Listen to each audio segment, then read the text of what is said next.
So here we are for the centering group. This week, we're going to do a little bit of meditation around Tonglen, which is the idea of inhaling in the things that are bothering you and inhaling all of the people that have those same feelings and then exhaling out the comfort for those feelings.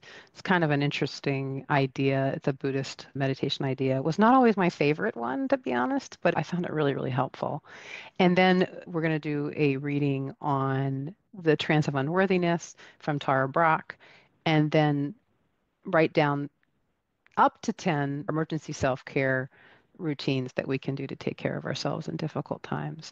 So that's this week's centering group. And I'm so excited to share that with you. So here we go. So today we're going to do a meditation around Tonglen, which is a mouthful, and we'll talk a little bit about that, and a body scan. So both are really great ways to deal with feelings that we might be having and ways to relax. So let us close our eyes if it feels comfortable for you.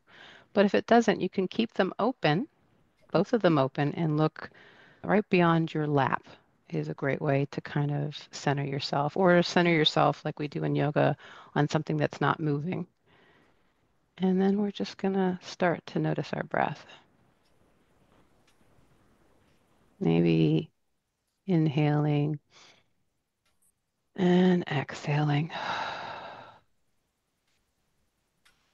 And just doing that a few more times, knowing that everybody's breath is different and there's no wrong or incorrect way to breathe.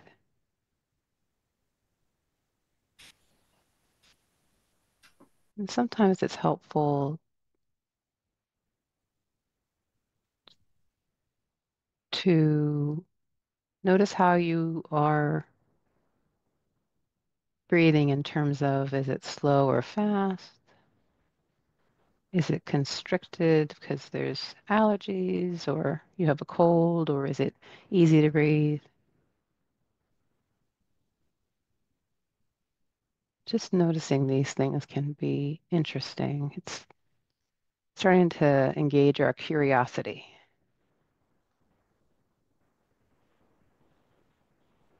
And again, there's no wrong breathing, it's just noticing. And I'm going to maybe ask you to do a sigh breath, which is a great one to relax with. So we're going to inhale and sigh. And to do that again, inhaling and sigh. And actually, if you add a little melody to that, it actually makes you a little bit more relaxed. So inhale.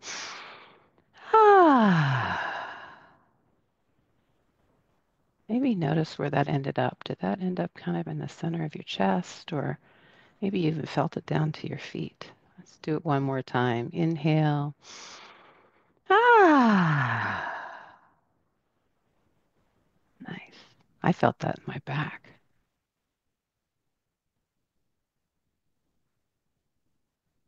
So maybe just notice now how you're feeling today.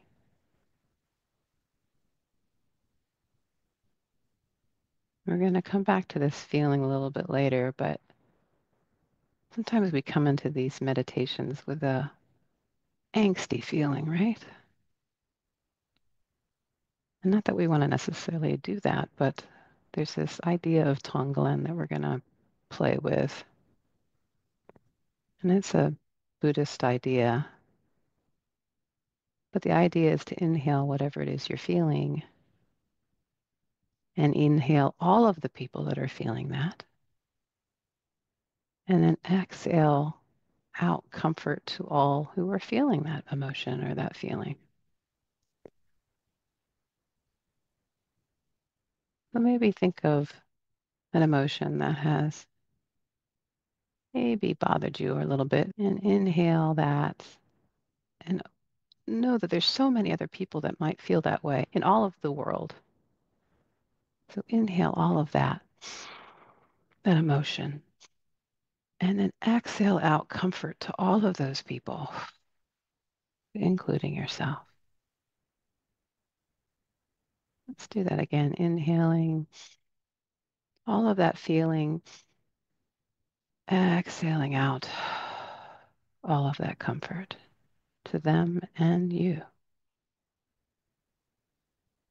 One more time, inhaling all of that discomfort and then exhaling out all of that comfort to everyone and to you.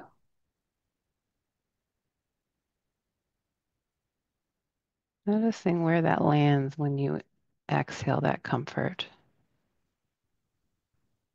Mine tends to land right on my chest. And don't worry if it just doesn't make sense to you, this whole expanding or exhaling something to everyone and feeling it in your body.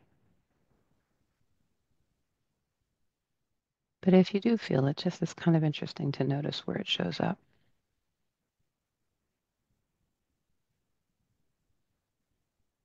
Maybe to get a little bit more connected with our bodies, we're going to finish up today's meditation with a little body scan. This is a great one for not sleeping at night. If you are having trouble or you need to relax in minutes before a big talk or a meeting or a difficult conversation, this is such a great one to do. And you can do it in the bathroom, which is one of my favorite places to hide when meditate before difficult things.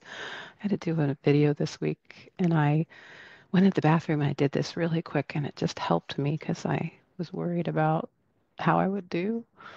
And it just gave my body a quick reset. So here we go. So we're going to notice our eyes. And we're going to scrunch them up. We're going to scrunch up the forehead. And then we're going to inhale, exhale, release them. Oh, that felt good. Then we're going to smile real deep, real big. And then we're going to release that smile and let it just soften. We're going to scrunch up our neck and our shoulders. Inhale and exhale, let them soften. And our arms, we're going to tighten them up and tighten up our fingers into a fist. Inhale and exhale. And now we're going to tighten up our core, chest. Inhale, exhale, release. We're going to tighten up our bum, our thighs, our calves, our feet. Scrunch the toes. Inhale, exhale, release. Now we're going to tighten everything, all of it. All of those muscles we just tightened before. We're going to tighten them all again, all at once. Inhale, exhale, release. Oh, take one last inhale. And without clenching anything, just exhale whatever remaining tension you might have. And let's inhale and exhale whatever sense of calm or relaxation you have out to the whole world right now. Do that 2 more times. Inhaling, exhaling that calm and relaxation to every living being. One last time. Inhale and exhale.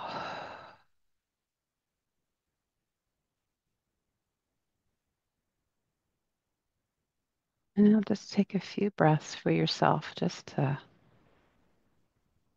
feel whatever you're feeling. And if your mind starts to wander, just come back to breathing because it always wanders. Just bring it back to the breath by inhaling and exhaling at your pace, your perfect pace.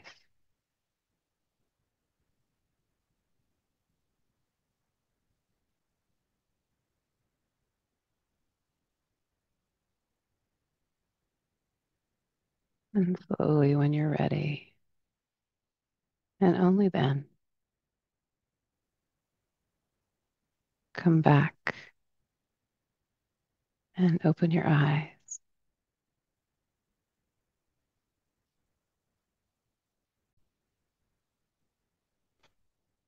Because I do get feedback from everybody before I set up the centering group. So I know where everybody's kind of at when they come into class or come into the group. And there were two things that kind of came up this week. One was some difficulty sleeping, and the other was a little bit of forgetting how worthy we are.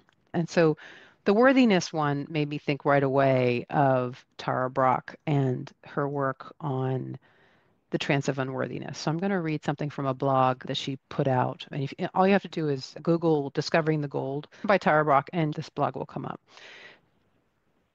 I wrote about the trance of unworthiness in Radical Acceptance about 14 years ago, and I found over the years that it is still pretty much the most pervasive expression of suffering that I encounter in myself and in those I've worked with. It comes out as fear or shame, a feeling of being fundamentally flawed, unacceptable, not enough. Who I am is not okay. The core teaching of the Buddha is that we suffer because we forget who we really are. We forget the essence, the awareness, and the love that's here, and we become caught in an identity that's less than who we are. When we are in the trance of unworthiness, we're not aware of how much our body, emotions, and thoughts have locked into a sense of falling short and the fear that we're going to fail. The trance of unworthiness brings us to addictive behaviors as we try to soothe the discomfort of fear and shame. It makes it difficult to be intimate with others because we have the sense that, even if they don't already know, they will find out soon how flawed we really are. So it's hard to be real and spontaneous with other people. It makes it hard to take risks because we're afraid we're going to fail. And we can never really relax because right in the heart of the trance, there is a need to do something to be better. And then she goes on to talk about the Golden Buddha. This is a great story. One of the stories I've always loved took place in Asia. There's a huge statue of the Buddha. It was a plaster and clay statue, not a handsome statue, but people loved it for its staying power. About 13 years ago, there was a long dry period and a crack appeared in the statue. So the monks brought their little pen flashlights to look inside the crack. When they shined the light in, what shined out was a flash of gold. And every crack they looked into, they saw the same shining gold. So they dismantled the plaster and clay, which turned out to be just a covering, and found it was the largest, pure, solid gold statue of the Buddha in all of Southeast Asia. The monks believed that the statue had been covered with plaster and clay to protect it through the difficult years, much in the same way we put on our own coverings to protect ourselves from injury and hurt. What's sad is that we forget the gold and we start believing we're the covering, the egoic, defensive, managing self. We forget who is here. So you might think of the essence of the spiritual path as remembering, reconnecting with the gold, the essential mystery of awareness. And so what's really interesting about this, I think, is that the way the Buddhists think about it is that we are innately good, and they believe that everybody's innately good. And that what happens is we get in our way of forgetting how good we are. And I think one of the things that's interesting right now in particular is that we can get angry about some of the things that are happening. And then what happens is then we feel bad about it and we can judge other people, and then that will make us feel worse. It doesn't hurt them, it hurts us. And it gets in the way of us being that good person that we are. So, one of the things I've been doing, one of the tricks I've been doing for myself recently is when I get angry about somebody, I right away come in with the metta meditation for them. And then I feel so much better. And it doesn't mean that I'm not being angry because I've been angry about this person or this thing or felt this way many times before. But what I'm realizing is that most people are doing whatever they're doing because they're unhappy themselves, right? And I don't want to be different than I desire to be because of their behavior. So if I can quickly say, may you be happy, may you be healthy, may you be safe, may you live with ease, there's an unclenching that happens in my heart. So when I think bad thoughts of them, immediately I just tighten up and I close my heart. And when I say the meditation, may they be happy, may they be safe, may they be healthy, may they live with ease. And there's a lot of different ways of doing it. But that my heart unclenches, it opens again. And that's what I want to be. I want to be open-hearted. So it takes us back to that divine being, that idea that everybody is good at their heart and that I am good at my heart. And I think that's an important one. I think many religions call us sinners, call us bad people, and that we have to have somebody else define us as being good. I like this idea that it's a self job. It's our own work to make ourselves feel good and get out of our own way. And in doing that, we're able to give care to other people. We're able to help others. We're able to share our gifts and our love with the world. I know it's not the thing that you hear all the time, but boy, doesn't that idea feel good? Isn't that the world we want to live in? So, one of the ideas here that's helpful when we're feeling badly about ourselves or we get into these rumination periods or, in the middle of the night is these self-care strategies that can be really helpful. And I actually wrote about this in my book. I come back to the book because it's just helpful. I write all these things down. Erin Byron recently said this on the podcast, is that she writes everything down because that way she has it for future reference. And that's kind of what I've done here too. So let me just read a little bit from here. Depending on the magnitude of the issue, we may unconsciously forego healthy habits with regard to sleep, hydrating, or eating. So these are how we turn on ourselves when we're in this trance of unworthiness that Tara Brach was talking about. It can also be helpful to notice if you are hungry, angry, lonely, or tired, also known as the acronym HALT. If one of those feelings applies, consider eating and writing down your feelings and or talking to your therapist. It also helps to keep a short list of emergency self-care activities. Some of mine are call a therapist, loved one, or friend, take a walk outside or into another room, listen to happy music, hydrate, commit to foods that support mental health, garden, put soothing skin lotion all over your body, work on a puzzle, or watch funny sitcoms. And some of the ones that came out of today, which were great, were baking. There was reading, which is a great one, lighting a candle for yourself, thinking of loved ones that you love or furry beings that you love. So those are some of the other ones that we got today in Centering Group. And I guess I leave you with this is that this is a nice list to have in your phone or taped up on your computer because life gives us a lot of moments to practice. The Buddhists like to say life is suffering. Not my favorite things to say, but it's true. And all of those suffering moments are opportunities to practice. And having the self-care list can be really helpful in those moments. I hope this is helpful. And if it is, hope you will join us or listen to the other recordings that are on the podcast list and in my meditation list on my website, DonnaWayFerris.com. And with that, we're done. I wish you a week filled with peace, joy, and love. Namaste.